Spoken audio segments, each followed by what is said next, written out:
berkumpul di rumah saya, mungkin ada beberapa yang perlu disampaikan ya. Itu silakan kawan menyampaikan apa yang bisa kita berikan masukan atau apabila diberikan kepada bimbingan ya, atau apa yang kita respon dengan baik. Silakan. Baik, terima kasih Pak. Jadi maksud dan tujuan kami menemui Bapak hari ini yang pertama itu adalah mengenai memohon atau mengajukan permintaan izin, memberikan pandangan kami ataupun memaparkan pandangan kami apa yang sudah kami pelajari di kegiatan guru penggerak ini. Ingin kami bagikan pula ke rekan-rekan guru yang ada di SMP Negeri 2 Bagian Kota ini. Kegiatannya secara bertahap. Nanti kami akan membagikan terlebih dahulu kepada komunitas praktisi daripada masing-masing guru penggerak. Pak Agus itu ada 5 orang, Pak Madewi itu ada 4 atau 5 orang, ya, dan itu juga sama seperti itu. Setelah itu nanti kita akan mencoba membagikan ilmu tadi, sharing pendapat dengan kawan kita yang di semua guru-guru yang ada di SMP Negeri 2 Bagian Kota ini, baik TU-nya ataupun nanti guru-gurunya. Kemudian kita nanti rancang waktunya, kemudian akan kita bagikan di situ. Adapun untuk materinya pada kesempatan kali ini adalah pengambilan keputusan sebagai pemimpin pembelajaran.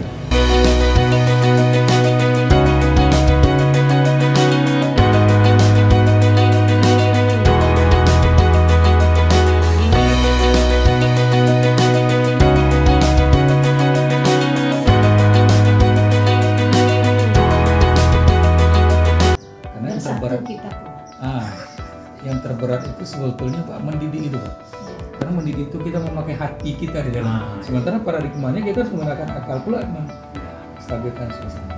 Tapi saya yakin Pak, kalau bersama kita insya Allah bisa. Bersama kita kuat. Bersama kita akan semakin baik.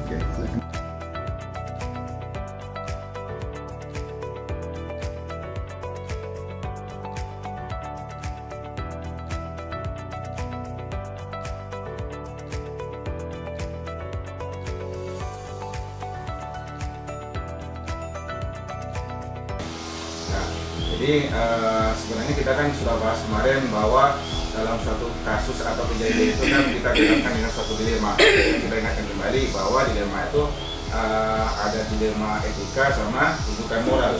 Jadi kalau yang dilema etika itu kita dihadapkan dengan dua pilihan yang kedua-duanya benar. Ya, ini yang akan kita bahas. Kalau seandainya bujukan moral, otomatis kita dihadapkan dengan pilihan benar dan salah. Nah, ini sudah kita salah. Kemudian ini tidak akan kita lanjutkan. Jadi yang jadi dilema itu adalah antara benar dengan benar. Jadi kasus kita nanti sekarang kita kan dihadapkan dengan hari ini ya, kita masih mendata sekitar 11 orang anak yang memang belum divaksin sama sekali. Kemarin 24 kan? Iya, kemarin 24 dan sekarang 11. Yang mungkin karena kesadaran orang tuanya tinggi terhadap vaksin itu, ya maka sekarang sudah semakin mengerucut ya.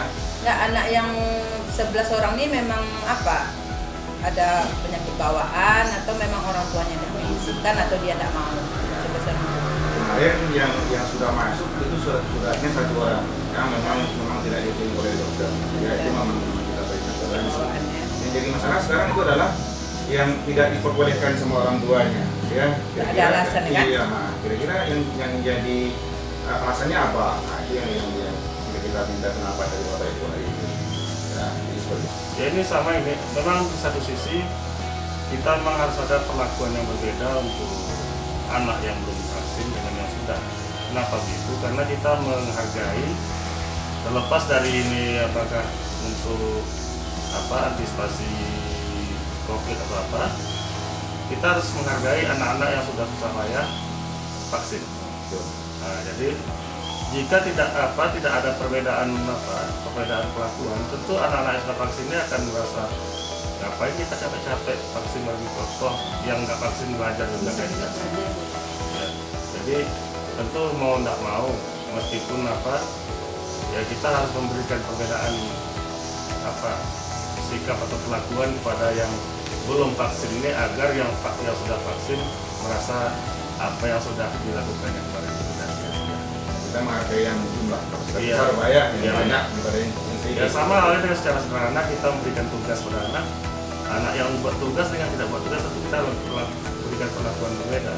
Kalau enggak nanti akan berimbas yang sudah rajin kerja dan tidak akan mau lagi kerja. Saya berpijak pada dua sektor. Pertama, kita sebagai guru, tapi kemudian kita juga sebagai orang tua. Kita sebagai orang tua, ketika kita diwajibkan untuk vaksin, itu kita sedikit agak plus. Bahkan dalam Undang-Undang Kesehatan Nomor 36 Tahun 2009 dikatakan, pasal 5-nya mengatakan bahwa setiap orang berhak melakukan pelayanan kesehatan bagi dirinya sendiri.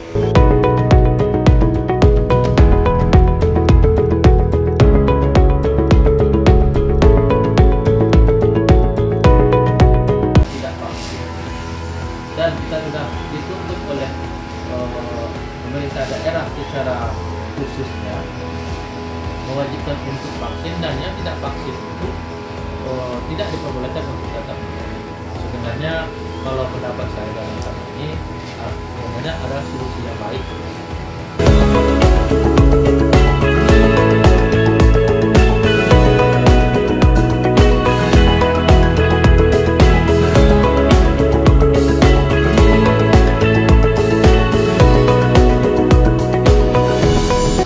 Marilah kita lihat lagi berdasarkan uji kelayakannya, apakah itu yang pertama, apakah itu tidak melanggar hukum atau tidak, itu silakan Bapak Ibu berikan komentarnya sedikit. Kalau melanggar hukum ada nggak undang-undang? Nah, itu saya bilang tadi. Maka ketika saya bicara tadi saya bacakan undang-undang nomor 36 tahun 2009 mengenai kesehatan. Setiap orang berhak untuk menentukan fasilitas kesehatannya sendiri. Ketika dia dipaksakan vaksin, sementara undang-undang membela dia untuk boleh tidak divaksin sesuai dengan kebutuhan. Kemudian ada peraturan bupati yang juga adalah dinas pendidikan kita bahwa setiap anak yang tidak vaksin tidak boleh. Mereka kan punya hak untuk belajar juga, walaupun caranya kan mereka belajar daring di rumah karena disebabkan oleh mereka tidak ikut vaksin ya. Jadi tetap belajar, tetap diberikan materinya oleh guru mapel yang ada di kelas dia kan, ada 10 ada 11 guru mapel yang akan memberikan materi kepada anak-anak yang sudah ada. Kebetulan anak saya juga sekolah dasar, mereka ada juga divaksin di sekolah mereka karena itu sudah menjadi aturan sekolah gitu. Jadi mungkin anak saya tuh mau divaksin karena apa? Karena orang tuanya divaksin. Otomatis ya kemudian orang tua itu mengarahkan mungkin vaksin itu untuk tujuannya apa? Untuk menghindari virus corona.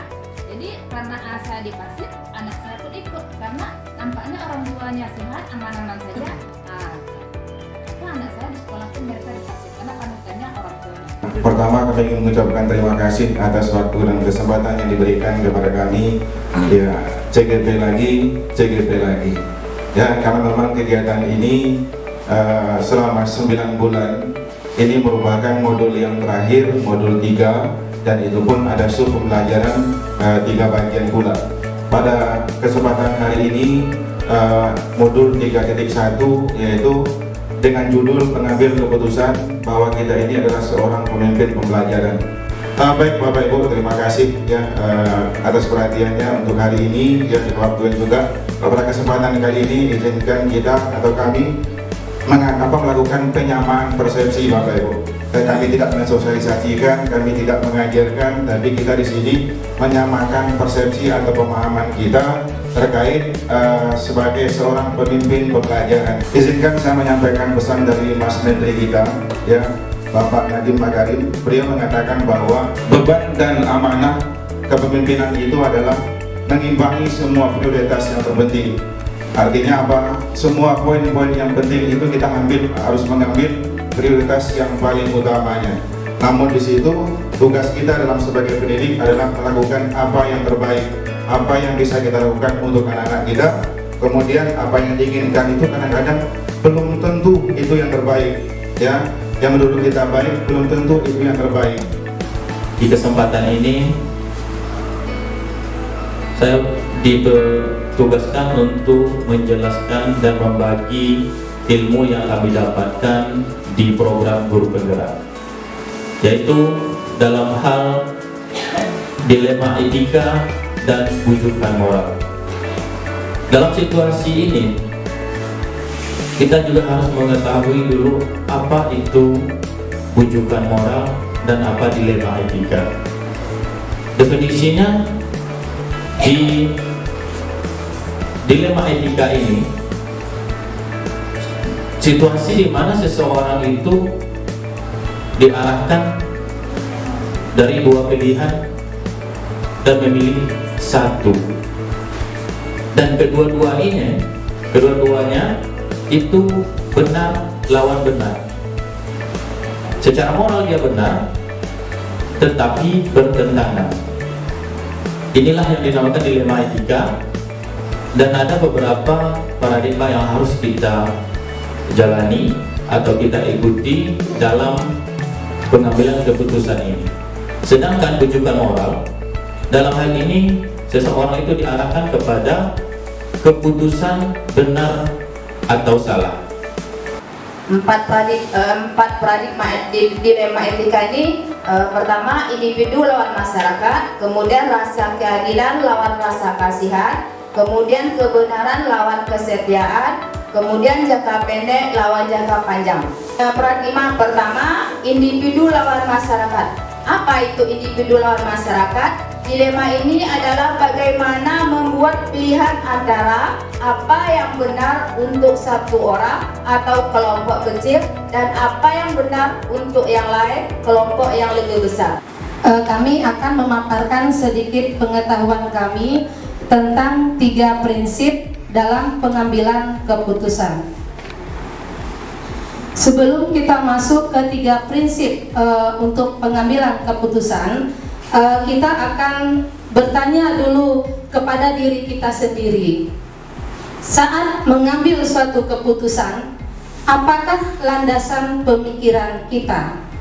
Jadi ketika kita mengambil suatu keputusan, kita harus tahu apakah landasan pemikiran kita tersebut. Nah, sekarang kita masuk kepada 3 prinsip dalam pengambilan keputusan yang dapat membantu kita. Yang pertama, berpikir berbasis hasil akhir. Di sini berpikir berbasis akhir ini berpijak pada mengerjakan apa yang dapat menghasilkan suatu kebaikan terbesar untuk jumlah orang yang terbanyak. Nah, di sini ada suatu kritikan dari pengertian di atas, dapatlah suatu kritikan, yaitu manusia pada dasarnya tidak bisa memprediksi semua akibat atau konsekuensi dari setiap keputusan atau tindakan tersebut. Untuk melihat semua konsekuensi dari perilaku seseorang individu saja belum tentu bisa, lebih lagi konsekuensi dari tindakan sebuah masyarakat. Kami mohon sarannya ataupun masukannya terkait dengan pertanyaan-pertanyaan dalam 9 pengambilan keputusan ini. Yang pertama, apakah nilai-nilai yang saling bertentangan dalam studi kasus tersebut? Tadi kita sudah mengenal ada namanya nilai kebajikan universal. Ya, kebajikan universal ada keadilan, rasa peduli, hormat, rajin, dan semuanya itu merupakan nilai kebajikan. Nah, di sini nilai-nilai apa saja yang saling bertentangan? Ya, karena kalau nilai yang baik itu jarang bertentangan ya Bapak Ibu. Tapi di sini ya kita diminta menanyakan kira-kira nilai kebajikan apa yang bertentangan di sini. Kita kasih salah satu contoh. Bapak Ibu, terlepas dari itu, secara teori harus kita pahami kita adalah makhluk pribadi. Ini kita. Tapi kita adalah makhluk sosial. Kita berada di lingkungan orang lain. Tidak gampang, tidak mudah untuk lolos di program perguruan. Dan tidak mudah untuk bertahan sampai di sini. Tapi kami yakin, dan untuk itulah kami saling berbagi dengan Bapak. Kenapa? Apa yang kami pelajari adalah tujuan kita semua. Tujuan menggerakkan pendidikan ke arah yang lebih baik.